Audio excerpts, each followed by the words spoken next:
the next time you see the emergence of a major shift in networks or the emergence of a potential major new network, you should really grab hold of it with both hands.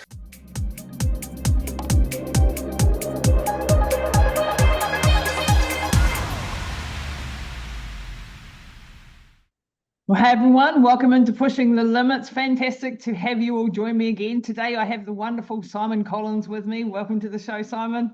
It's Thanks, fantastic. Lisa. How are you? I'm very good. And you're sitting in cold Queenstown and I'm sitting in cold New Plymouth, and we've had a bit of a weather bomb, haven't we? Yeah. I'm actually in cold Christchurch. Oh, you're in Christchurch. Yeah, I'm the one non-Otago member of the team at Lightning Pace. So Uh-huh. we scrape in as an Otago business, despite me, not because of me. Yeah, that's right. Yeah, And Simon, you're co-founder at Lightning Pay, that's and we right. had your wonderful Brandon Boucher on recently, or your partner. And we're going to do a bit of a further deep dive into Lightning Pay, but also your experiences, because you've had a really wide-ranging experiences, also in mining and sustainability and all of those great conversations that I want to get into with you today around Bitcoin. But just, in your own words, tell us, Simon, where did you come from and how did you end up in this space? Thank you. So I'm a Wellington boy, not necessarily born, but definitely bred. I lived in Wellington until I was about in my late 30s. And I was started life as an academic, so I did my PhD at Vic in Wellington in management. I started a consultancy not long after finishing that, which I ran through kind of the 2010s. It was not a tech consultancy, but like I've always been very drawn to technology. I'm best described probably as a bit of a hardware tinkerer and a software destroyer, but I was always very attracted to technology as a space.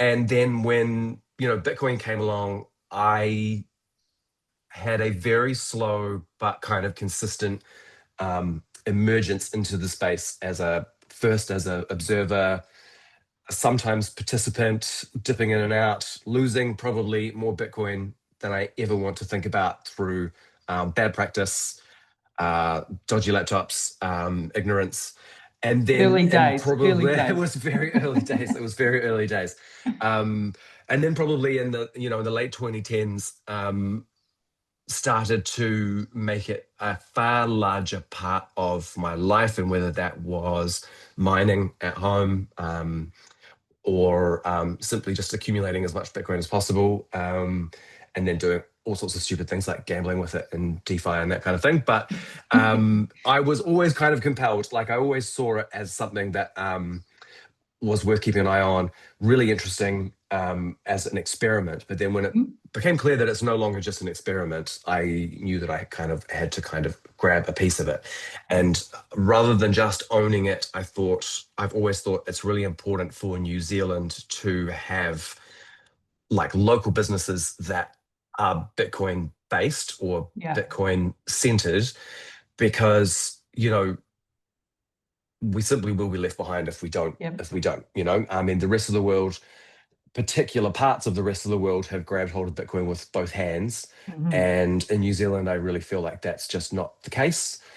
So whether it's through my, very small and, mutating mining company Stacker, or through Lightning Pay, I've sort of sought to bring at least the outcomes of Bitcoin and Bitcoin ownership to New Zealand. Yeah. And like you talked about like seeing the network grow, like last time we talked, you talked about like the internet, seeing that as a young person, and Yeah, then yeah. going, oh, I missed the boat on that one. I'm not Yeah, well, let missing me. the boat I mean, on this network. yeah, happy to tell. Yeah, happy to tell you that story, because that's kind of a fundamental way of how I think about um, the power of networks and why Yes. networks are so important, right? So I was a kid in the. I was born in the 1980s. I was a kid in the 1990s when my mother worked for one of the first ISPs in New Zealand, one of the first internet service providers in the country. And so during like school holidays, I used to go and stuff envelopes with invoices. So I used to send invoices for the internet using snail mail back then. That's how early days it was. And so I was, and it was a startup, right? It was a startup. Like Lightning Pay is a startup. It was like two guys who were really passionate about this new internet thing. And so I sort of saw the beginnings of the internet in New Zealand, and I was just too young. I was probably 13 or something, and so I was never going to buy a piece of it, build a business off it. But um, tuck that away in the old, long-term memory. And then when I was probably slightly older, I remember being, because my now wife and I, we were traveling through Southeast Asia for quite a long time, signing up to Facebook, I think in an internet cafe in Vietnam. That's how old I am. Internet cafes were a thing.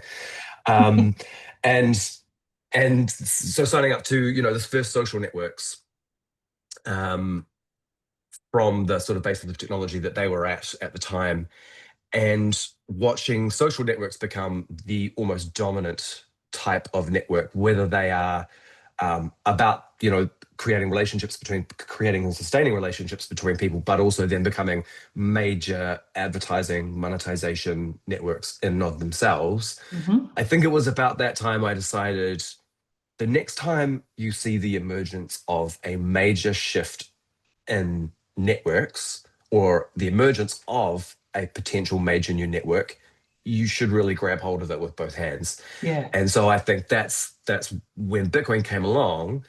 I was already looking for the next one of these. Yeah. I think because I mean the internet has demonstrated how powerful it is when you network information.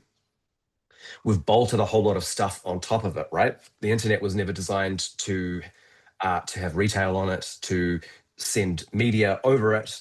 It was never meant to, displace like physical stores or anything like that. But here's what kind of the intersection of innovation and a network enabled was Mm-hmm. for people to go, well, if I can put a library on the internet, why can't I put the shop next door on the internet? And then the same with social networks. Like Yeah. if I can put a letter on the internet, why can't I put photos? Why can't I put my experiences? Why can't I put all sorts of stuff on social media? And I think the same with financial networks, right? When we look at Bitcoin as an extensible network, Mm-hmm. it's not just a thing that stores coins for you. It's a platform for innovation. We can build stuff on top of Bitcoin that might not actually look like just sending money between people. Wow. Like, what's the Netflix moment for Bitcoin? What's Wow. Yeah. the Love what's the that. iPhone moment for Bitcoin? What is the innovative product that will change how financial networks are viewed, seen, and used? I Mm-hmm. think we're not there yet, right? We're not there from a user experience perspective. We're not there from a kind of an adoption perspective, and we sort of maybe aren't there from like an infrastructure perspective, maybe. But I still think that when people like the team at Lightning Pay, we look every day to understand how we can create new and interesting things that live on top of Bitcoin and particularly on top of Lightning, because Lightning allows for that kind of innovation, extensibility, programmability. You can build apps on Lightning, all Scalability. that sort of Yep. stuff. Yeah. So that's the kind of thing that we look to do. And so I think we're all pushing Bitcoin towards maybe, what is the Facebook, the Netflix, the iPhone moment for this particular network. Wow, that's a really golden explanation because and it gives you a bit of a framework because we tend to think as humans like in a linear sort of fashion. We can't imagine what we don't understand or don't know, right? And we don't know when the internet came, none of us had an inkling of just how big it would be. And then we had the dot-com boom and bust cycle and people thought it was all over, but actually it was just the beginning of the internet really afterwards. It was really where it really sort of grew and blossomed, if you Totally. like.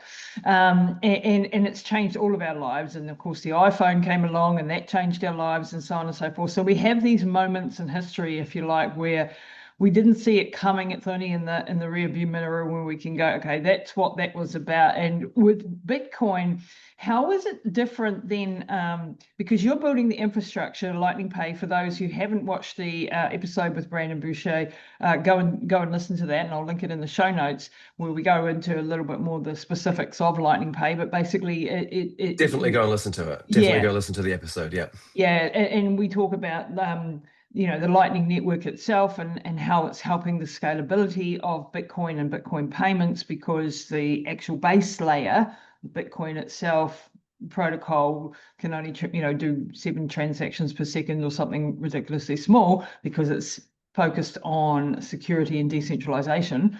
And with Lightning Network, we can build and scale on that. But what you're saying is that actually we're going to be able to build a whole infrastructure around Bitcoin. So it's not just Lightning. It's much, much more. Is that what I'm Yep. understanding? Yeah, like, so there'll Totally. be total sort of financial plumbing stuff Yeah. happening, and I think of it like absolute. this. I think of it like this. The internet is purely the exchange of information.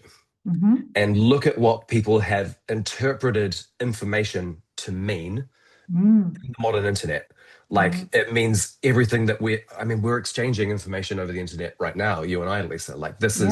this is technically information. It runs over the same pipes as the original databases that DARPA used to, or built the internet to exchange, right? Which Yep. was literally, spreadsheets of data, probably comma separated values, right? So nothing fancy. And then here we are, like 40 years later, the internet is us sending video between each other. There's probably 10 apps running in the background of each of Yep. our computers that are also exchanging information. I've got a phone next to me, which is constantly connected to the internet, doing a bunch of stuff, which is exchanging information, but it's not information as the original internet was kind of designed. And Wow. so when we think about what the exchange of value is, which is what, Bitcoin is the internet of value, how do we interpret what value is in 40 years when the infrastructure to exchange value touches everybody, when the ability to interpret what that means to you is entirely open because you've got a platform that you can build and innovate on? I mean, the internet is TCP/IP, um, HTTP, and HTML, right? I think of it as like the confluence of three sort of protocols that Yep. people can like use and interpret in different ways. Uh, Bitcoin is the intersection of cryptographic signing of transactions, proof of work computing, and blockchains. And so it's kind of like it's the same thing. It's the confluence of three innovations that anybody can interpret each of those in the way that they want to. Each of those can be Hmm. utilized in the way that that person wants to. And you can build stuff on top of it that doesn't necessarily reflect a like the original use case as it was proposed, but there's nothing stopping you from doing it because it's an open network that allows you to do so. So yeah, Wow. I think the thing that's interesting is what in 40 years does the exchange of value look like? Because the internet bolted the exchange of money on top as an information layer. Visa and MasterCard kind of went, well, if we treat money like information and we can settle it on our own systems later, we can do e-commerce online, right? Amazing. What a great innovation. That's super helpful. It has enabled an entire sector of the economy to emerge in e-commerce, and that's great. We can literally just replace that today with Bitcoin, and it's native to the exchange of value. You don't have to kind Wow. of do that backwards hack to create money as information to stick it on the internet of information, put it over here on the internet of money, and you've actually got real e-commerce between real people exchanging actual value. What's next? That's Because this is Visa and collectible. MasterCard are not actual real transactions going over it was No, debt no, for a start. It's not, yeah, it's an agreement of the debt is going from one person to another person. But 100%. it's, And that's yeah, why it takes so long to settle, right? I mean, my yeah. my wife owns a business. They've got probably 3 or 4 FPOS terminals and 3 or 4 online stores across the sort of portfolio of stuff that they do. Hmm. And it takes days or weeks to settle the funds that they take because Yep. what you're exchanging at the point of sale is information. It is, I bought these items from this person at this amount using this currency at this time of day. Hmm. I'd like to see that in my bank account at some time, please. And so, Yeah, or 2 weeks. that's what the vendor would like. Exactly, exactly. So, Minus a lot they've of sort of, fees. yeah, we've hacked information to be money, but what we have now is an internet of money that is the real exchange of value. So, I just think it's exciting to see what we can build on that. Wow, like you've just actually really blown my mind because I haven't thought of it in this way. That this is like a new form of internet, for the want of a better description, and that we can actually be creative within this as to the solutions that we build. Because because I've been focused on Bitcoin as a store of value, as an investment vehicle, as hard money, sound money, in a world of fiat-based debt, and coming it through that lens. Because I haven't had a technological background, I haven't really thought of it as like a different protocol, different but similar to the internet protocol, but a completely different, more native protocol that can actually help us build things directly and with lower fees and better transactions and peer-to-peer That's it. and all of this. Wow. People get, I think, especially people who are new to Bitcoin, get very tied up with the fact that A, it's a token, Yep. B, that token has a price, and that C, the most important thing about that token is its price. Um, that simply is like not seeing the forest for the trees, really. Yeah. Like, yes, a Bitcoin might be worth $115,000 US dollars today, but the network that Bitcoin is recorded on and sent on will settle 12 trillion US dollars this month. Wow. It will do more in value exchange in probably 2 weeks than New Zealand does in a year. Mm. It's moving more money at sort of 4.7% of the world's population having touched it at some point, than most countries will do in decades. And so, this is, I think, the really important thing that people miss. And when people talk about what if a better Bitcoin comes along, the network is here, it's established, it's working as intended, and it's doing the thing that innovators need it to do, which is to be reliable, safe, consistent, and available. And so that's, I think, when you get deeper and deeper into Bitcoin, I think the network becomes a really interesting thing, Hmm. and the value of the token becomes kind of, Secondary. what it is. Yeah. Because when you see the network effect scaling, when you see more people adopting Bitcoin, when you see more people using it on a daily basis, when you see new innovations being kind of deployed on it, whether it's even just different types of wallet, whether we change the wallet security through changes like SegWit and allowing for assets like the Taproot asset kind of innovations. Um, you start to look at Bitcoin as like a thriving ecosystem that is kind of inevitable and can't be stopped. Like it's now under its own steam. It doesn't need kind of like coddling, hand holding. What it now needs is innovators and To for build people to on it. get out of the way.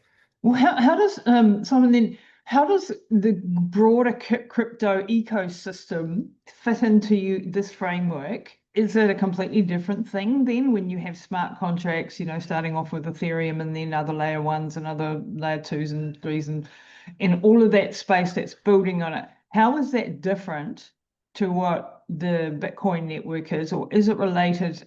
From a technological point of view, like I know it from an investor point of view, but I don't know it from a technological point of view. How do you see that development as part of Bitcoin's bigger story?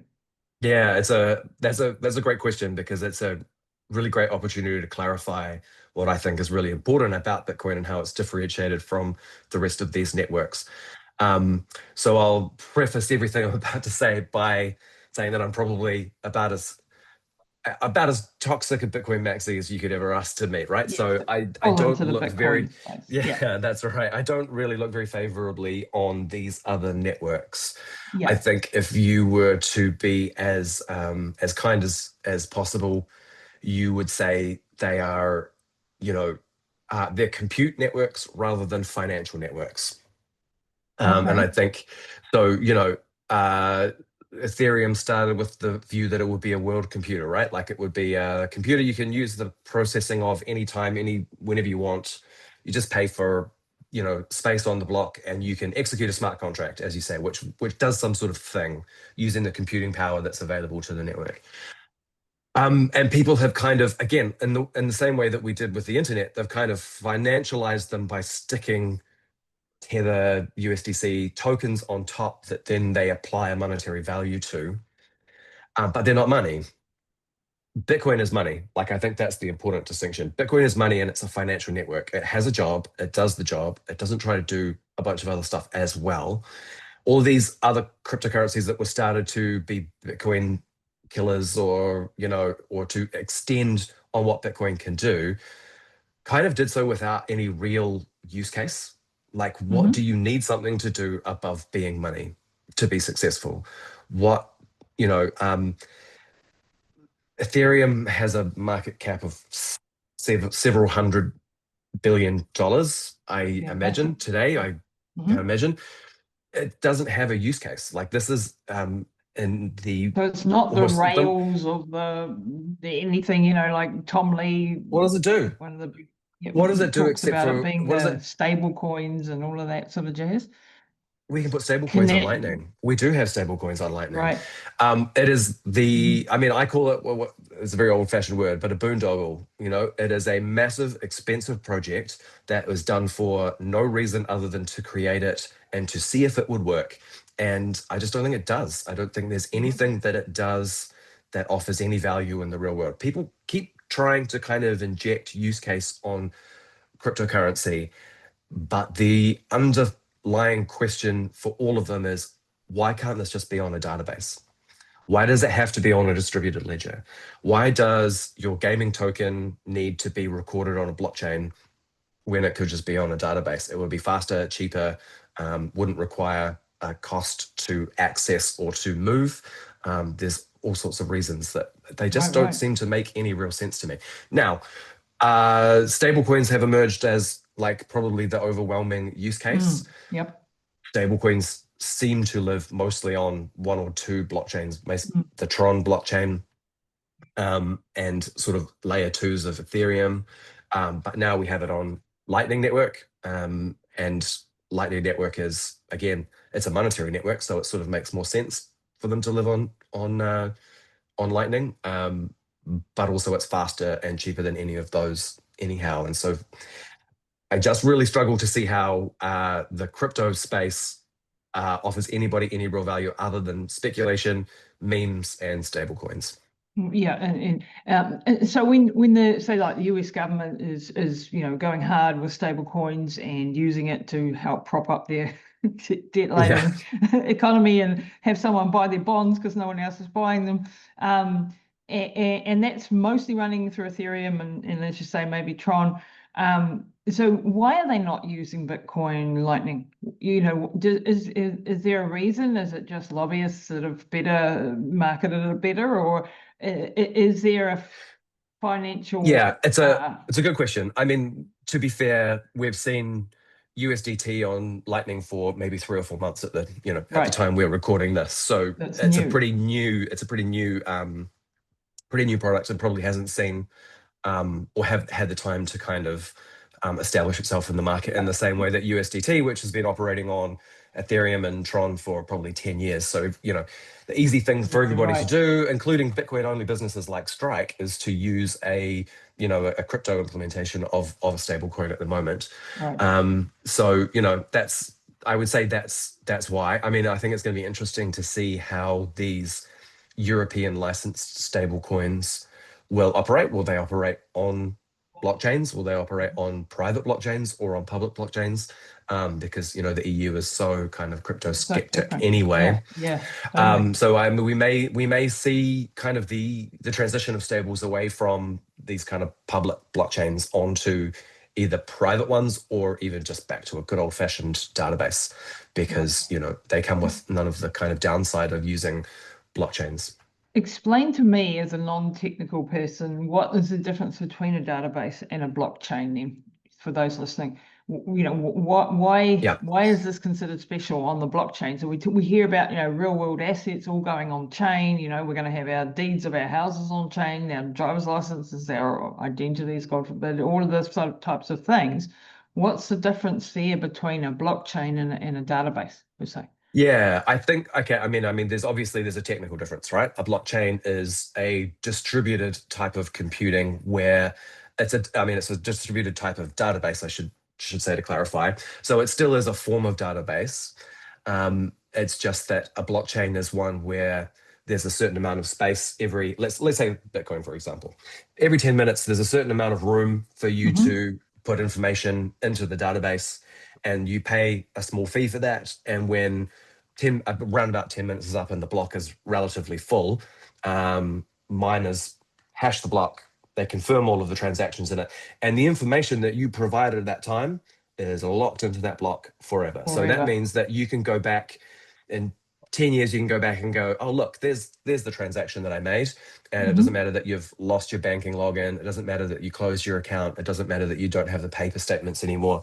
You go back to any Bitcoin node that stores a copy of the blockchain, you download your own copy of the blockchain, and you can go back and you can find Lisa's 2015 purchase of 10,000 Bitcoin. Um, I wish. yeah, there's a little bit of hopium for you. Meanwhile, a regular database is, like a spreadsheet, right? You can go in at any time, change a value. Right. Usually it will update the whole balance of whatever it is that you've got, if you've got a, tabulated sheet or whatever.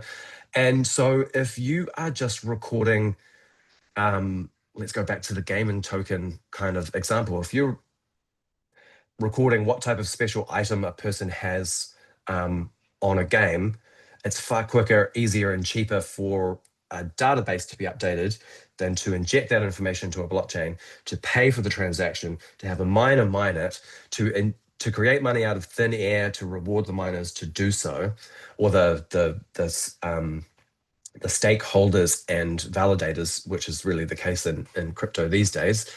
And you know, it's sort of, again, like, it's a use case, but Yeah. it just doesn't really compete with the existing application for using this stuff. And I mean, prior to, leaving my consultancy, I did a lot of work into tourism, did a lot of Mm-hmm. work with airlines, airports, and that kind of thing. And, Mm-hmm. blockchain was the hot word at the moment. And everybody was talking about blockchain ticketing, blockchain passports, all this kind of stuff. And I think what's really emerged is that all of that stuff is still just better on a database, on a centralized database that everybody can access. Because if you want to um, change a ticket, it's way easier to change an entry in a Wow. spreadsheet Okay. than it is to find a transaction on a block, pay for the block. Again, I'm saying the same thing over. Well, Pay for yeah. the transaction and the entry on a block, and then to have that block rewarded, to create a bunch of money out of thin air, to pay people to validate it, all that sort of stuff.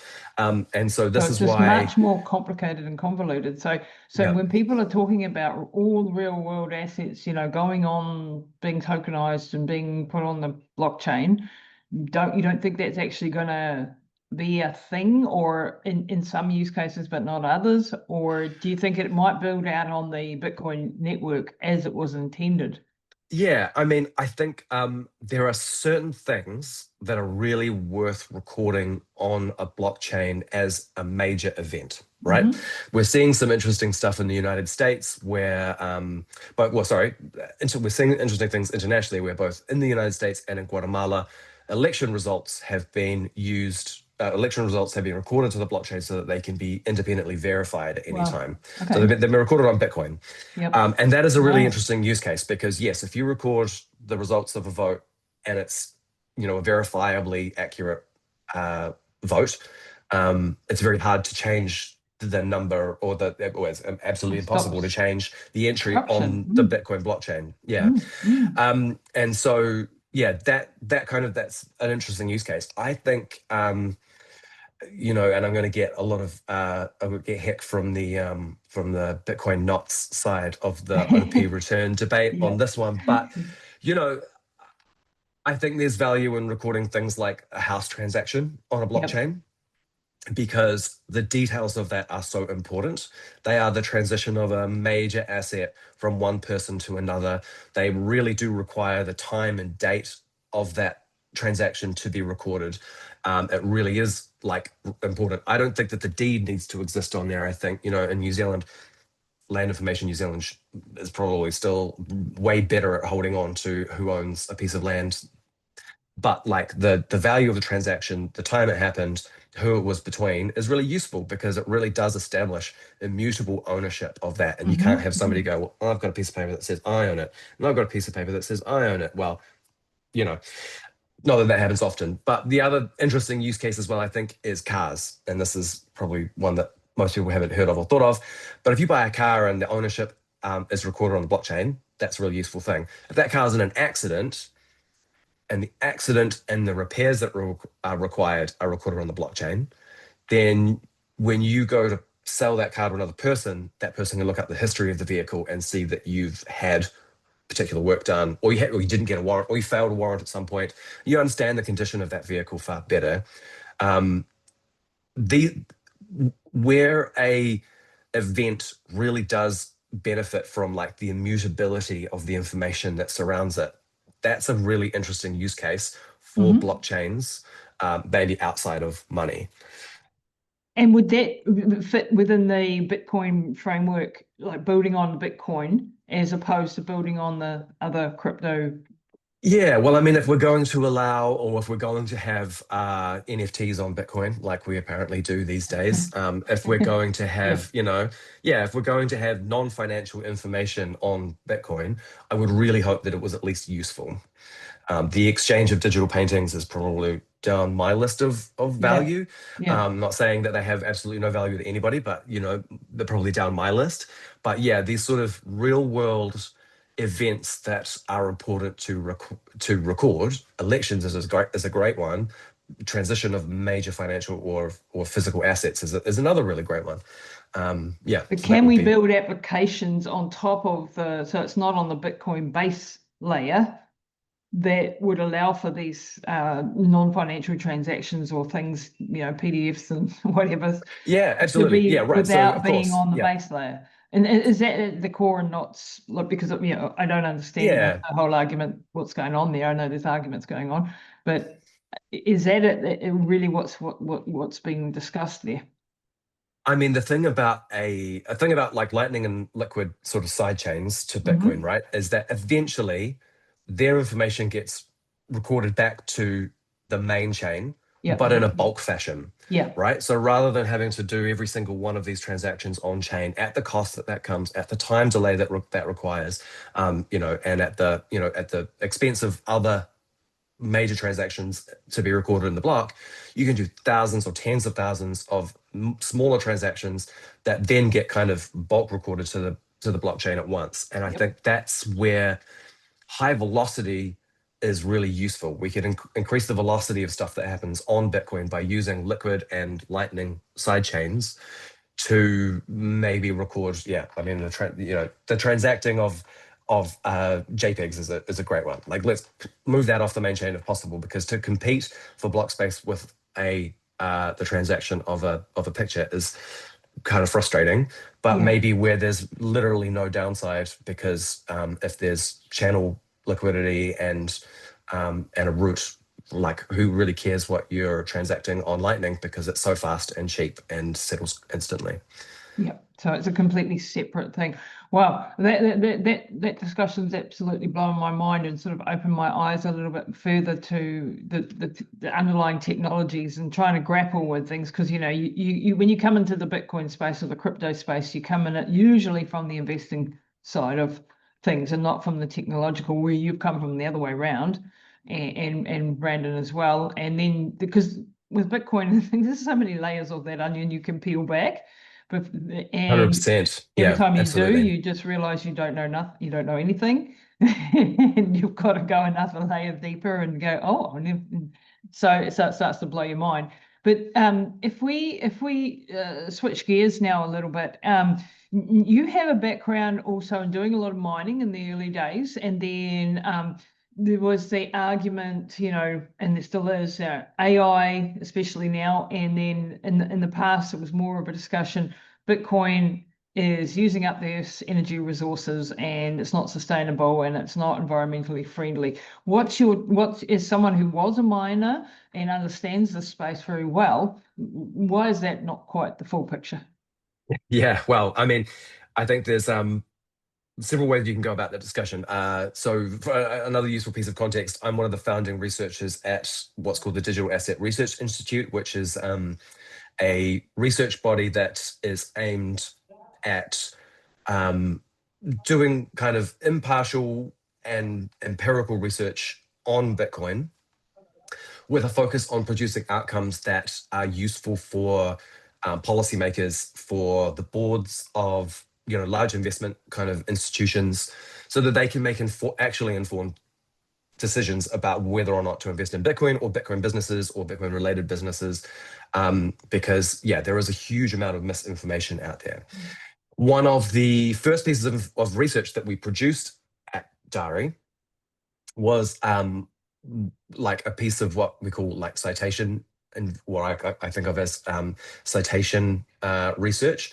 Mhm. And we looked at the pathway that different bits of misinformation took through the kind of narrative of Bitcoin. Mhm. And what we traced it back to was uh, a guy and a paper. The guy, his name is Alex DeVries, and he works for, or continues to work for, the European Central Bank as a consultant. Ah, And he wrote a paper in explains a lot 2018 already. called, yeah, I mean, yeah, there's yeah, there's plenty to be said and not said about that, right? Yes, exactly. Um, Alex DeVries wrote a paper called Bitcoin's Growing Energy Problem. The problem with this paper is that it is not a research article, it's what's called a commentary. Mhm. Commentaries are published in academic journals, but they are shorter and they are limited to 16 references. They also don't necessarily, and in this case certainly did not, actually conduct any research, like any primary research. He did not go out and like measure anything, and then he did not Mhm. perform any analysis on that measurement, and then he did not create results based on that measurement. What he did was kind of gather the information he can in 16 references. 16 references, by the way, is nothing. Like I produced a paper that was released on SSRI recently. It had 143 references. Wow. So, he's off by a factor of almost 10 for an actual, and again, You mine can was make a it theory say paper. anything. Yeah. Yeah, that's right. Well, I mean, it just means there's no rigor. There's no Yeah. like, like you can collect sort of secondary databases and you can make some inferences, but again, you've only got 2.5 pages to write this stuff up. So he made up a bunch of stuff, thoroughly debunked by several papers that followed it, but not only he, but a small group of other researchers produced further commentary papers using that as the single source of As the truth. basis. It happens in So medical as well, because I do a lot in the medical space, yeah, right? And it happens so over and over. yeah, so nearly 5,000 references accumulate for this one paper that Yeah. isn't even true. Not So based. this is where the story that Bitcoin uses as much electricity as certain countries. Bitcoin uses as much, what that fails to mention is kind of the context of it. Like, yes, Bitcoin uses as much energy as some small countries. It fails to mention that almost all industries use more energy than entire countries, Okay. because countries are relatively small. Industries span entire countries or the entire planet, right? It's they're not geographically bound like New Zealand or Ireland is. So, they're sort of based on these kind of large and absurd claims that people don't have the time or wherewithal or their own knowledge to kind of to consider with any sort of skepticism. So we ended up with a narrative in the mainstream that Bitcoin is coming to eat the planet's electricity, where it couldn't be further from the truth. And then the other bit of the narrative is that it uses all of this horrible thermal electric energy like coal, natural gas, oil, all that sort of stuff. Mhm. Whereas the reality is that those sorts of figures come from taking a country's entire grid mix, which is the whole balance of electricity produced in that country, how much of it is coal, how much of it is hydro, how much of it is solar, how much of it is wind, and then going, okay, there's this much Bitcoin mining in that country. They must produce this much emissions Mhm. because they use the same electricity as on the grid. Failing again to realize that in Bitcoin, you have an incentive to be off grid. Yeah. Off-grid means that you don't pay for the costs of transmitting electricity around the grid. It means that you can do, deals with a generator to be on site with them and to purchase electricity from them directly, which means you don't incur a bunch of different costs. It also means that you're incentivized to be a flexible consumer of electricity rather than, using it at any, or finding the cheapest electricity and using it at all at any cost. Which means that, you get interesting dynamics like Bitcoin mining at wind and solar sites where it only uses electricity when there is excess. It means you get really interesting dynamics like if you've got Bitcoin mining at hydroelectric sites and the Bitcoin mining scales up when the dams are full and um, need to lower Release. lake levels to Yep. to maintain appropriate water levels, or to scale down when electricity or when the lake levels are low and the grid is Under in need pressure. of that electricity. So there's a whole kind of uh, collectivized and inaccurate narrative that got picked up because it's really simple and easy to understand, and Yeah. there's a really like clear, or there's a much different and more nuanced story under here. Yeah. That's the reality.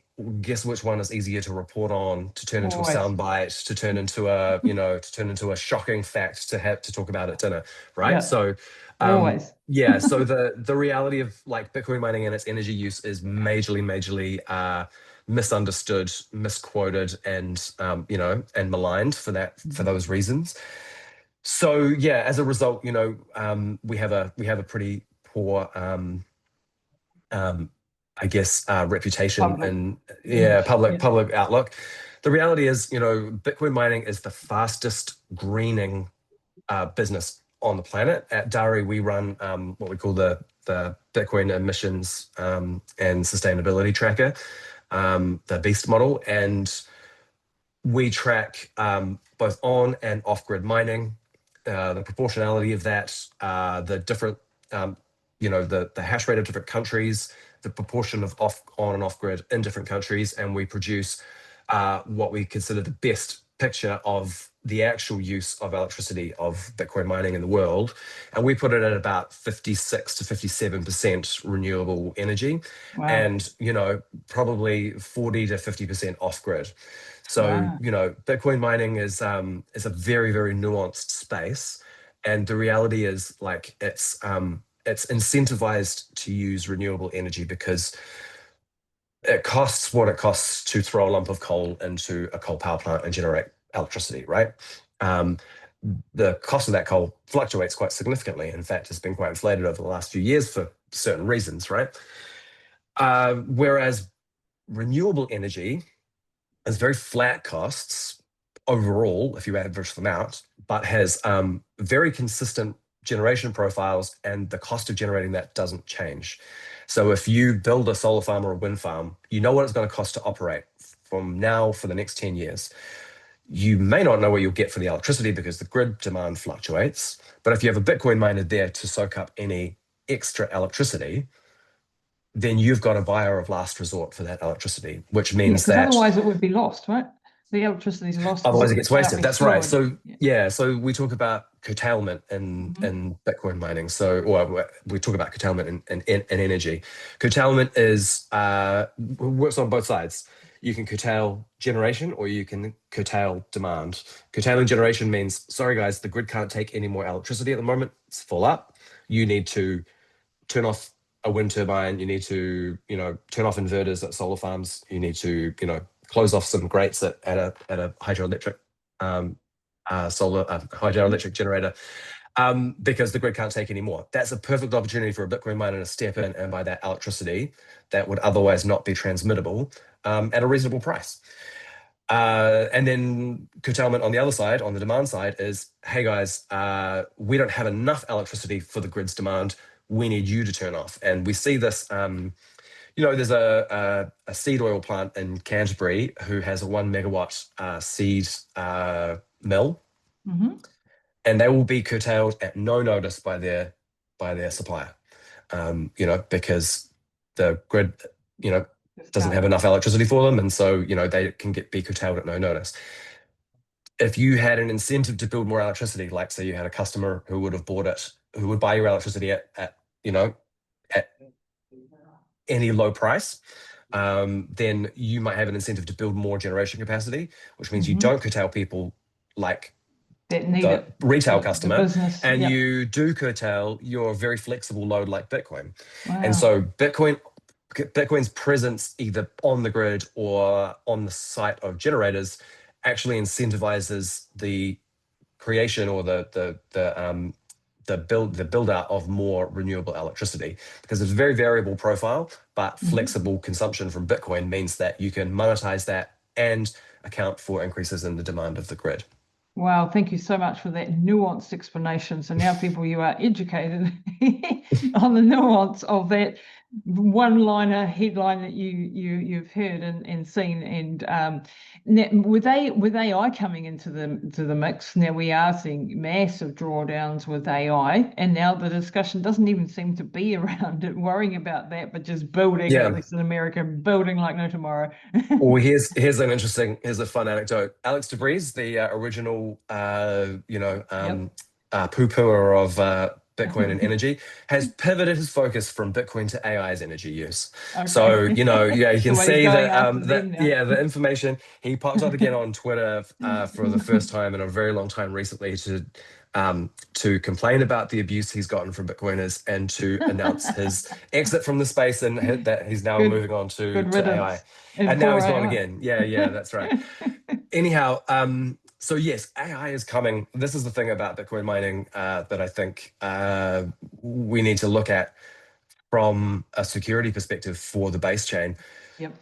AI is coming for the electricity that Bitcoin is currently using. If you have 99% uptime as a Bitcoin miner, you're paying, you know, $30 to $40 a megawatt if you're getting pretty reasonable pricing. Mhm. That's US dollars, so that's 55 or so dollars a megawatt New Zealand at the moment. Yeah, AI is coming for that electricity because AI will Wow. pay 200 or $500 a megawatt, and AI data centers would absolutely love to outbid Bitcoin miners for baseload electricity. So Okay. Bitcoin is going to be forced out from baseload to these curtailment and unique energy niches that are only available to Bitcoiners because AI can't cope with being turned on So, and off. yep. Bitcoin can cope with being turned on and off, so it'll pick up. There's a So guy it'll called be it'll Troy. be more distributed into smaller packets around the Yeah. world, so to speak, where they can be at a So power station somewhere or. Riot has a 800 megawatt or almost a gigawatt site in Rockdale, I Mhm. think in Texas. Um, that sort of scale might be really hard to justify mining Bitcoin at when AI will come and buy that electricity from that generator at 5 to 10 times the price that a Bitcoin miner would pay. Wow. Meanwhile, there is opportunity to build 20 or 30 megawatt, very, very curtailment focused um, Bitcoin mining sites at these kind of high curtailment highly concentrated solar regions, like deserts and that kind of thing. Mhm. Because Mhm. again, Bitcoin mining doesn't mind being distributed, it doesn't mind being further away from towns and cities. AI Right. gets very is really caught up in Yeah. latency issues and that kind of Yeah. thing. Yeah. Bitcoin mining can run on Starlink or even cellular networks. Wow. So yeah, there's a guy called Troy Cross. Troy Cross is an academic from the United States, and he works at a university, but also has the Nakamoto Institute, Hmm. where he produces research and similar to what Dari does. He's got what he calls the dung beetle theory of Bitcoin mining, which is that in the future, Bitcoin mining will be like dung beetles. They'll kind of just look for little unused bits of electricity that it can roll up into a, a package that it can Hmm. monetize. And that's where, the kind of that's what the future of Bitcoin mining looks like is, Wow. yeah. You've got, didn't Jack Dorsey just release a new Bitcoin mining rig for home use as well? Is that correct? Wow. I mean, yeah, home, but also commercial or industrial, like, commercial scale mining as well.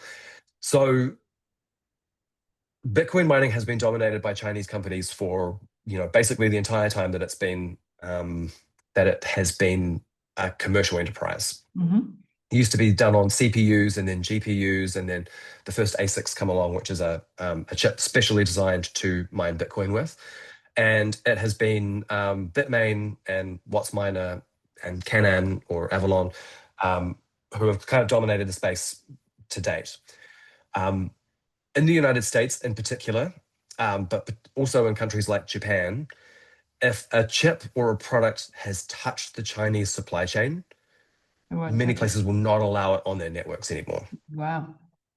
There is I was talking to somebody from a very large miner just last week who had a potential large agreement with a Japanese telecoms company to use excess energy on their network to mine Bitcoin.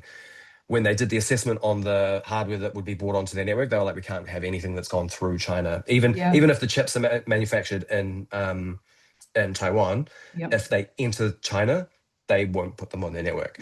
Yeah. So there is a firm interest in having a Bitcoin mining supply chain that is entirely ex-China, Mm. simply because of the risk of kind of the injection of spyware Yep. or the manipulation of the hardware or whatever it is. Um, so I would say that's part of this. So, there's obviously whether or not you like it or appreciate it, there's a drive to manufacture more stuff in the United States. I think that's part of it. Another part of what Jack Dorsey is introducing with this product is that to upgrade hardware at Bitcoin mining today, you have to remove the old machine and put a whole new machine in. They are sort of two shoebox sized pieces of hardware. Um, that's kind of like expensive from like a capex perspective. It's very wasteful from like really there's actually in this whole shoebox sized unit, there's three hash boards that you're really replacing. They're Mhm. and they'd be um, smaller than this book in Yep. terms of the actual size. That's where all the compute takes place.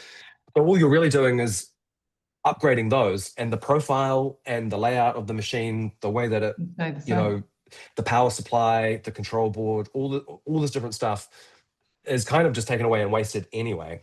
Uh-huh. What Jack's machine does is it means you can remove those internals and put in new internals, and the profile will stay the same, and the unit will stay on the shelf, and so it makes the capex and the ease of upgrading much improved. So yeah, that's what Jack That's is introducing exciting. with this kind of innovation. I think it's well overdue in the space because yeah, Yeah. it's an extremely, I mean, it's not wasteful if you recycle all of the stuff. So Daniel Batten, who was a New Zealander as well, really good Bitcoiner, working on Bitcoin as a climate technology himself, he's got a newsletter where he produces kind of independent research himself.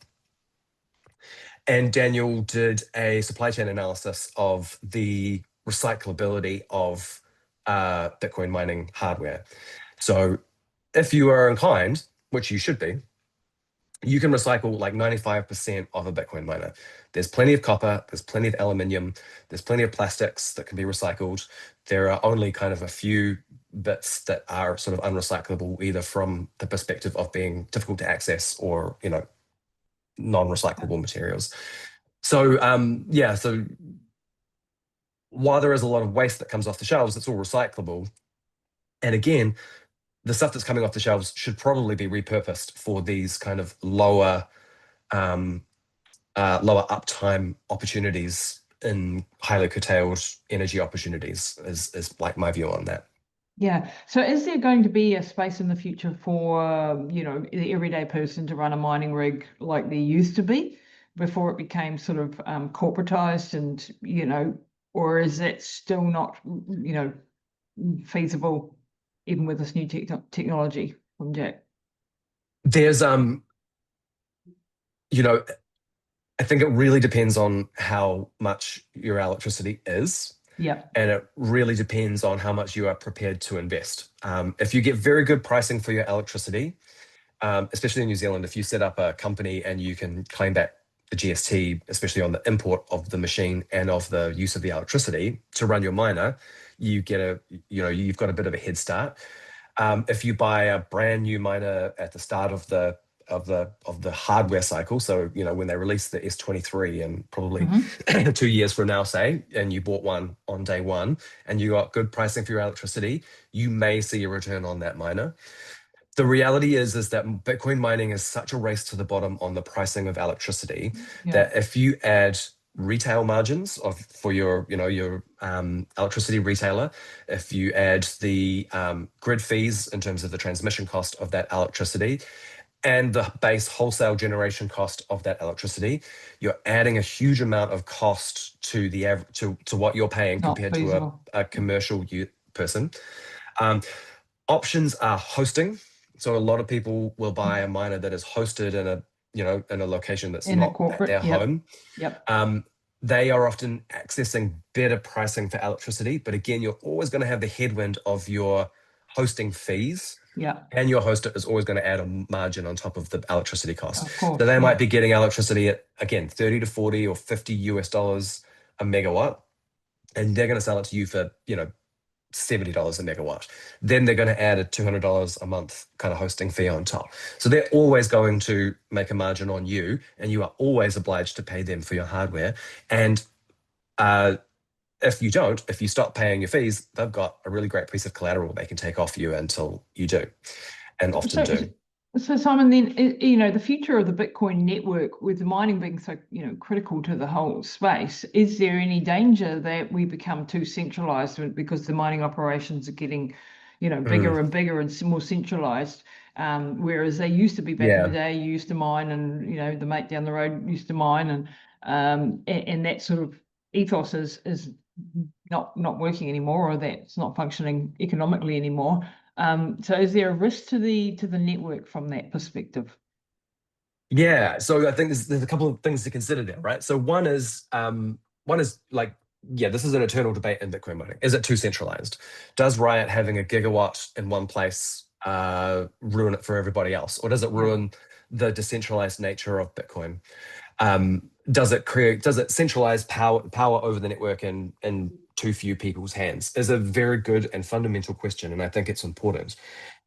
There's also what was called the Satoshi's heel attack, which is that if, let's say, which Texas is the largest center for Bitcoin mining in the world, and the Mm. US government wanted to hobble the Bitcoin network for some reason, and it agreed to go and cut the power to every single Bitcoin miner in Texas at the same moment, Hmm. several things would happen at once, right? One, hash rate would plummet. Two, the next block could be delayed because the difficulty is so high. There's so few miners on the network. The next block could be delayed for weeks or months, which Wow. means the network kind of comes to an absolute standstill. So distribution and decentralization of the Bitcoin mining network is really important, right? Mm. And this is why I think that even though it may not be profitable or it may be quite marginal, it's a great idea for somebody to have a miner in their garage, Yeah. because To secure the network. to secure the network. If I mean, if every Bitcoiner had a miner as well, I think decentralization would be massively improved. The Yeah. same way we say to everybody have a node, Yeah. maybe having a nice quiet miner would be a really good way for everybody to contribute to the security of the network, as well as to I'm pointing at a node that you can't see down here, but we keep a copy of the blockchain. Maybe we Yeah. should keep a copy of the hash rate as well. Um, the reality is, like a Satoshi's heel attack is probably quite unlikely. You could argue that the rest of the world has plenty of Bitcoin mining hash rate anyway. It would take a very, very coordinated state level actor to kind of execute that kind of attack.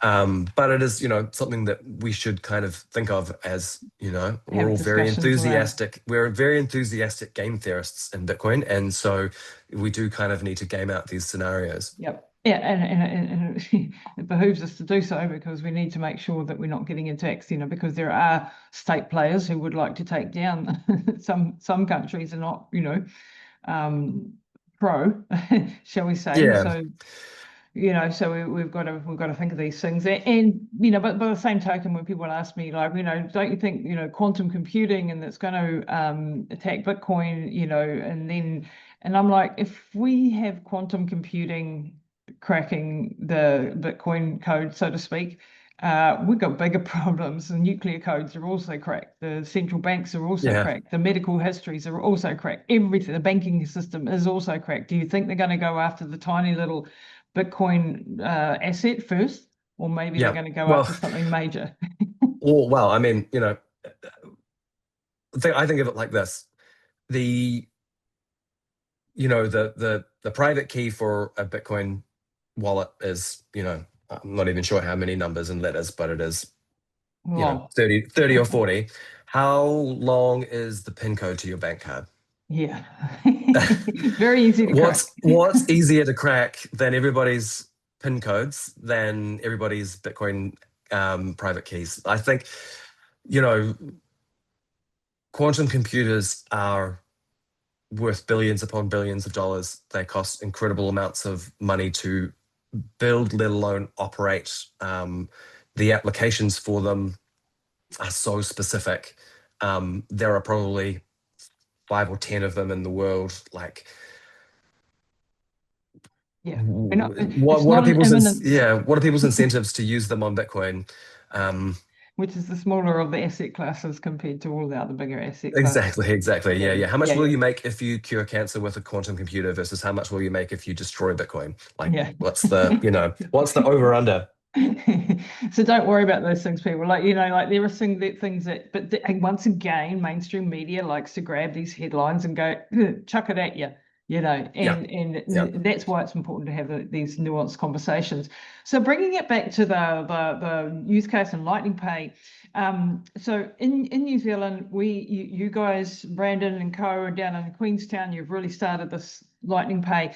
And we want to encourage people listening to this. If you're a merchant, if you want to have this ability for people to come and use Bitcoin in your business, if you're I don't know, a coffee shop, a bar somewhere around the place that wants to attract Bitcoiners to your as customers, you can do that now. You can, and you don't even have to be a Bitcoiner yourself per se. You can just tap into a new customer base that is growing. And it's early days in New Zealand. It's not early days in the world. And Lightning Pay's been around, or Lightning Network has been around for what, 8, 9 years now. Yeah, But yeah, it's pretty new relative to Bitcoin, and in fairness, like Bitcoin itself, it's taken some time to kind of mature. yeah, There is a good anecdote that in the early days, it used to struggle to transmit. Something like 80% of all transactions would fail because there's just so little network infrastructure, so little liquidity. Bitcoin itself is worth so little that a $5 transaction would be quite difficult to push through.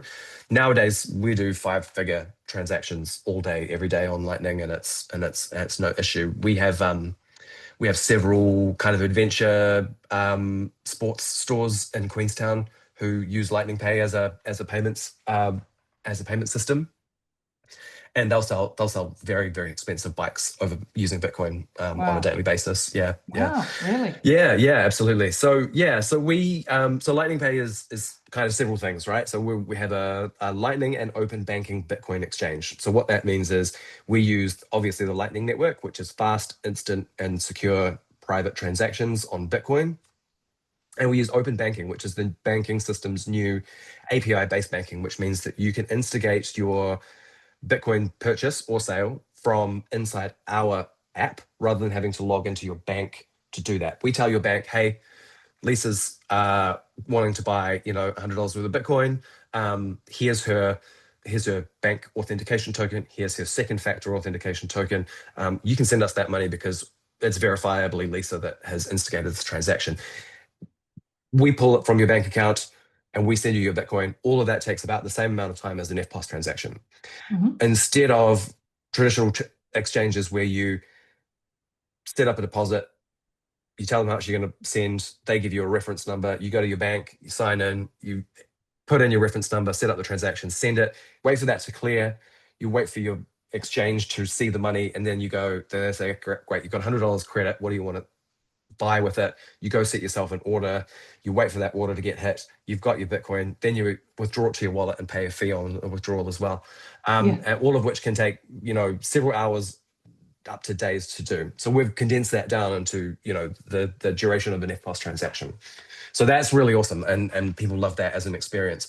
And what we use that to do is to drive a point of sale solution as well. So if you're a coffee shop, adventure tourism store, um, if you run a podcast, or if you have any type of retail, and you would like to take Bitcoin alongside your existing sales systems, your point of sale system, whether you're using Lightspeed or Shopify, or one of the Mhm. restaurant point of sale systems, reservations, all that sort of stuff. You can set a terminal or an old phone or tablet next to that point of sale system, and you can take Bitcoin using a QR code. We can give you Bitcoin, which we love to do. We love to give you Bitcoin. There's no fees to accept Bitcoin. It's a completely free peer-to-peer Uh-huh. transaction over the Lightning Network. Or we can exchange that Bitcoin for dollars at the price Focus. of your product Hmm. for 0.21%. So instead of 2.5% for a Wow. Get payware that, transaction, again, this thing get that of cheaper. nearly a factor of 10, we're more than a factor of 10 cheaper. Yeah. Um, and we will convert to dollars and just deposit the dollars into your bank account the next day. So if you don't want to be exposed to Bitcoin, but you would like to access Bitcoin Customer customers, you'd like base. to Yep. lower your point of sale expenses. If you have a company that does any measure of volume in New Zealand, your merchant service fees on any given year are going to be in the 100 to 200 to $250,000 range. Amazing. Um, it's incredible. I mean, Mm. we've let a bundle of companies, to be fair, Yeah. capture 2.5% of all of our economic activity, um, Every of get that through your everything. head, people. Like that's 2.5% that Visa, MasterCard, and Co. are taking off your hard work Yeah, and work, your sales, and your customers are yeah. paying too. And the problem with it is it's never going away. And the reason is it's not MasterCard that gets 2.5%. MasterCard might get 0.4%.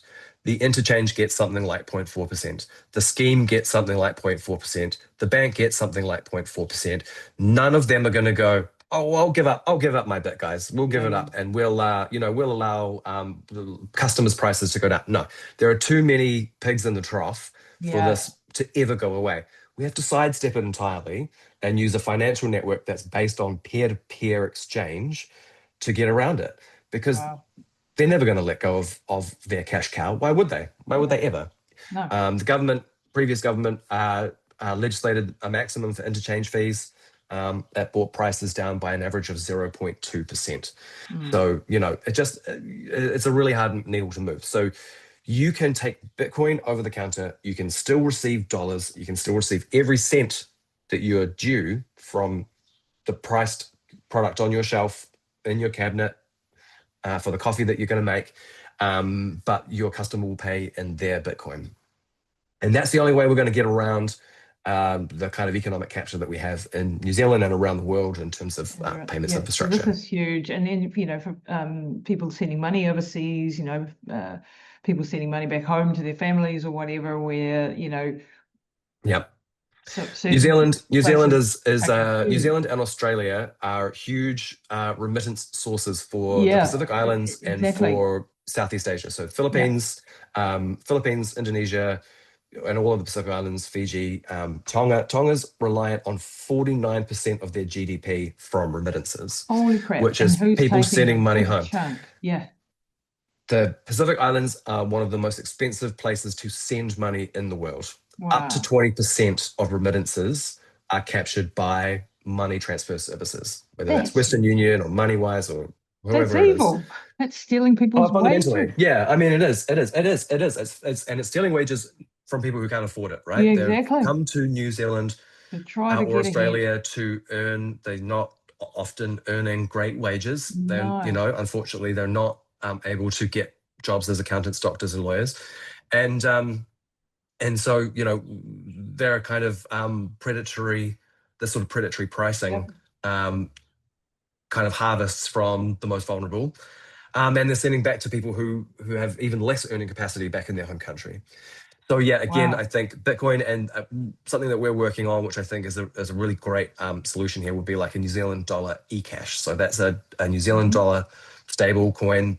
It's not technically a stable coin because it's not a token. It's an eCash. Sits on top of Lightning and could be remitted between. A lot of countries in the Pacific Islands use New Zealand dollars as currency anyway. Rarotonga So you and Cook can't Islands. use the Lightning Network as it is now to send money back to the Yeah, but islands I to mean, get people it's up. about this. It's about the spendability of Bitcoin in those countries. Oh, Like, if they right. Yeah, wanted yeah, of to course. receive Bitcoin, fantastic. Like, that's All right. even easier. But if they sort of need New Zealand dollars because that's how everything's priced and that's what people receive, we can build eCash on Lightning, and people could settle eCash on Lightning for the same price as a Lightning transaction, which is effectively nothing. So yeah, there's lots of scope to improve the lives of people for Wow. whom migrant work is really important, is a lifeline and important, but it is currently an expensive proposition for them to repatriate the money that they've earned. So eCash, just for those listening and for understanding, is just an electronic form of cash, but it would be using the Lightning Network. So is that a little bit like Fedimint or Exactly. That's exactly it. So it's the Mint concept. Mint concept is a fascinating one. There are several different models, but that sort of require a deep dive to get into. But I think there, as we were talking about earlier, right? What are the innovations that are yeah. going to be from? Sorry, I'll say that again. I hope you can edit Take that a out for breath. me. No problem. We all do it. um, while I'm like ruining the flow of the Yeah, we were talking about podcast. Fedimint or minting. Yeah. Um, uh, Things like Fediment are exactly what we were talking about earlier. What are Yep. the innovations that are going to come out of left field that aren't exactly what we considered strictly the exchange of value, but are built on Bitcoin? And so they are, federations of like trusted individuals or entities or collaborations that get together to agree to issue a certain amount of money on Lightning.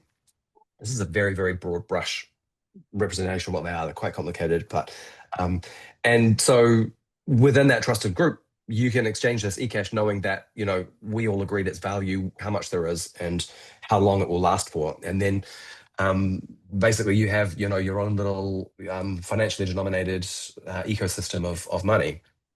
And so there's several different models. That's exciting. Fedimint Mm. is probably the most progressed.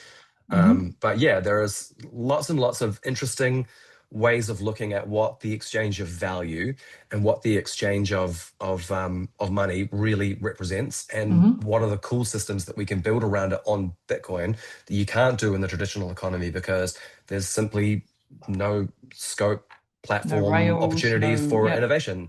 Exactly. There's no programming language for banks. You Yep. know, they Yep. build their own systems, they do all of that, and they fight very hard to stop you from doing that. Open banking might be something that's similar, but you can't kind of go, yeah, I'm just going to innovate on banking. No. That's just not a Is, thing. is the banking system in New Zealand and around the world going to fight like cats and dogs to stop all of this innovation because we're going to eat their lunch? They And already is that, do. They already yeah, do. We see this every day at Lightning Pay. Banks yeah, stop people's transactions. They, claim fraud when it's not. They ring yeah, people and constantly. they ring people and they give them grief about what Yep. they're sending their money to. Do you know what you're They doing? Certain banks in New Zealand also are, we use an open banking integration called Akahu. Akahu have sort of built their own integrations with all the bank's APIs. They are compliant. The Amazing. bank's Yeah. constantly telling our customers that it's against their terms and conditions to use Akahu. simply not. And after the 1st of December this year, when the open banking standards are formally adopted by all banks by requirement, they will have to stop saying that. I'm interested to see what Wow. they're going to do to try and stop this sort of system after that. I liken this to Uber and taxis, right? Yep. When Yep. Uber came along, taxis fought tooth and Cats and nail dogs. against it Mm-hmm. with the wrong tactics. Mm-hmm. They barricaded airport taxi ranks. They protested, the places where Ubers kind of came and picked people up. They were really aggressive to Uber drivers on the road when they saw them, instead of just innovating. Like, Yeah. you know, Keep like up or die. Like build an we app, are and, you and know? and when robo taxi comes into America and hits New York City, oh my God, there'll be carnage to pay, no doubt. But you cannot stop innovating at the end of the day. Yeah. They can the policymakers, the politicians, the banks, they can slow it down for a certain amount of time, but people will always find a way around. There will always Yeah. be a release valve somewhere. And so should it be like we need to keep innovating just because the banks have had their cash cows for many decades, and Hmm. it's about time we started to like the case with the remittances. Those people need their 20% back. They work really hard for their money. They should not be ripped off like that, and that's happening in 100%. America, going Mexico Yeah. and places like that as well. So this is really really exciting. Oh my God, Simon, we're going to have to wrap it up, but Okay. I do feel like we probably need a part two at some point in the next few months, because there was just so much nuance to, and this is what I appreciate from you, is because you're so knowledgeable and deep in this, and a genius in this sort of area, helping people sort of get a big picture in their brain of what is actually not the one-liner headlines that you get from mainstream media. Like when I talk to friends and family about Bitcoin, it's still like that's for criminals and drug addicts, and Oh, I know. we're Yeah. Yeah. so far beyond that, like Yeah, absolutely. Yeah, yeah. I mean, it's amazing. We had a uh, meeting in Queenstown recently when we talked about bringing Bitcoin tourism to Queenstown, because yeah, we want people to come and spend. We've built the Bitcoin Basin as a place that we're trying to create a critical mass of places that will take Bitcoin over the counter, yeah, and we think it's really important to also deliver spenders yes, to those venues. And so we're looking at how can we bring people from the United States, from Australia, from China, South Korea, where they have really high ownership of Bitcoin, to Queenstown to spend it. And wow. one of the first things we got in conversation with someone from an entity we won't name was, well, will those people bring drugs with them? Oh my Uh, God. I couldn't believe it, as like we're still having to have that conversation in 2025. I know, like it's just The largest absolutely financial institution in the world manages the largest Bitcoin ETF in the exactly. world. Yeah, It's a BlackRock and it's Vanguard a it's even the on fourth board now. largest asset in the world, and it's still associated with its very, very early first use case, which was in part Yeah, and it wasn't made for that either. Satoshi Nakamoto, no. he or she did not set it up for such things, but yes, Yeah. it got co-opted. But then cash is being used for criminal activities too. Do we say that cash is for criminals? I mean, the Uh, banks are the biggest criminals in cyber history. cybercrime is by value the third, fourth, or fifth largest economy in the world. Yeah. Are we going to turn off the internet? Yeah, exactly. Yeah, like Drunk throw the drivers baby use out with the bathwater. cars. We're going to stop people using cars. Like there's, it's the sort of the handbrake on everything because of Yeah. one poor use case is such a overreaction. A last question for you. The New Zealand government, the tax handling of Bitcoin and indeed crypto, is there any light at the end of the tunnel for de minimis transactions on Bitcoin, for example? Is it going to get any simpler at any point in our, if you look into your crystal ball, have we got any show of being able to really start to scale Lightning Pay because we don't have this tax problems, sort of hanging over our head with having to account for every transaction and Yeah, it's certainly a headwind at the moment, and it's a difficult one because I think the tax settings in New Zealand are unequivocal. Mm, You owe income tax on every disposal of Bitcoin. If you dispose of Bitcoin at exactly the price you bought it, then great, you've got no tax to pay. But if you made a gain or a loss, you are obliged under the tax settings to calculate your tax obligation. So it is a real headache to widespread spending of Bitcoin in New Zealand. Um, we have worked with the government in the past to educate them on what Bitcoin really is. Again, getting people past that it's an investment or a speculative investment mindset is really important. We have to keep telling government that it's both, like it's money and it's an appreciating asset. It's an appreciating asset because it's good money. You're mm, just used to bad money, which goes down in value. mm. This is just money that does the opposite.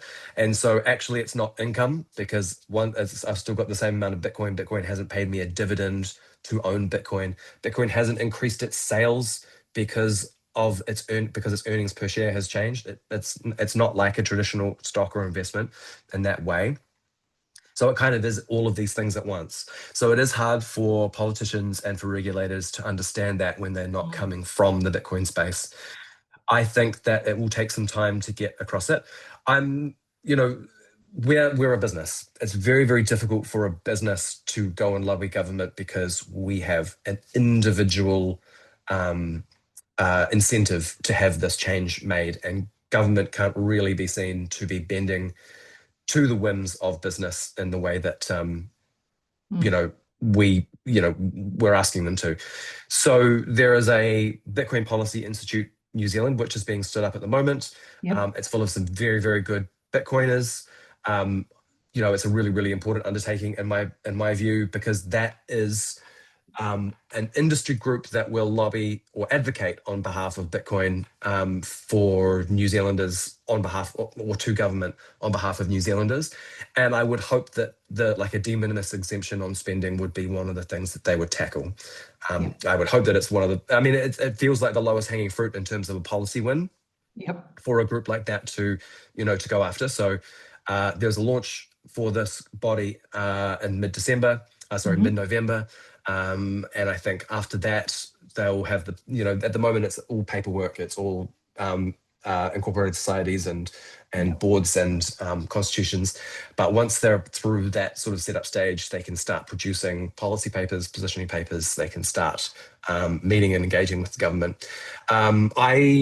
It's hard to see because the background is fuzzy, but the big white block over my shoulder is leftover copies of the Bitcoin Standard in early 2025 off the back of a fundraiser that was entirely fundraised in Bitcoin.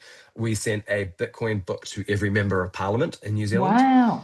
So we sent Saifedina Moose's book, so Standard. yeah, we sent the Bitcoin Standard to everybody on the National Act New Zealand First side, and Wow. we sent a copy of the Progressives case for Bitcoin to everybody on the left, so Labour, Greens, Te Pāti Māori. And we had a stretch goal which allowed us to send a copy of Broken Money to the Prime Minister, to the Minister of Finance, to the Deputy Prime Minister, to David Seymour and Winston Peters. And we sent a copy of Check Your Financial Privilege by Alex Gladstein to everybody in equivalent positions on the left. So, Wow. the idea there was to meet everybody where they are, right? Like if you're a Wow. progressive, that book is a really excellent way of looking at Bitcoin through a lens of equity, equality, of financial and social safety. And safety is a very kind of economics-led, rational. I don't want Yeah, to say that brilliant. the left aren't rational about it, like they look at things through a different rational lens than the right, but a kind of a very firm right-wing economics kind of lens, or an Austrian economic lens. So, for me, yeah, it's about meeting people where they are on this discussion. That's brilliant. So Love at it. least what I think is important is politicians in New Zealand now know that Bitcoiners can get together, produce a campaign, and they can put their case in front of everybody necessary to do so. Well done. Whether or not they read it, whether they put it straight in the bin on the shelf, we don't know. But at least it was a touch point. It Yep. was a touch point that they got to look at, to see, to understand that people will advocate and mobilize on this issue. Well, congratulations for such amazing, yeah, something so proactive and meeting people where they're at, because that's really important too, that we, in this divisive world that we live in, trying to actually unify by giving different viewpoints that lead to the same sort of conclusion, Bitcoin. All roads lead to Bitcoin, as they say. That's That's right. absolutely fantastic. Simon, I want to thank you so much for your sharing your absolute amazing wisdom today with my audience. So generous for your time and your deep, My deep pleasure. knowledge. I've learned a lot myself, just absolutely stoked to share this with my audience. And I want people to reach out to the team at Lightning Pay. Give us your website, your handles on X and all of that, so that we, do reach out, people, if you want to get your businesses on, if you want to use the exchange, buy Bitcoin, all of that sort of good stuff. Tell us where they can find you. Absolutely. So we are at lightningpay.nz for our main website. You can check out the Bitcoin Basin at thebitcoinbasin.nz, or just search that up on Google. We're at Lightning Pay NZ on X, and the same on Instagram. We're also on Facebook. You can find us there too through a search. So please get in touch. We love to hear from people. We just want to know how Bitcoin is tracking in New Zealand. And so it's so important for us to hear from old school Bitcoiners, from new coiners, no coiners, never coiners, Yep. thoughts and abuse, all gratefully accepted. No, not abuse. But Yeah, but yeah, but we're good interested. questions. And, Yeah, that's really great. And I think it's really important that in New Zealand and for those people overseas, that we network together, because it, again, is the network that makes us stronger. And I'm very glad to have networked with you guys and to stay in contact with you guys. And let's bring Bitcoin to New Zealand further, deeper, longer, because there's so much more absolutely. to run. Thanks so much, Simon. Hey, Really thanks, appreciate it. Lisa. Have a great day.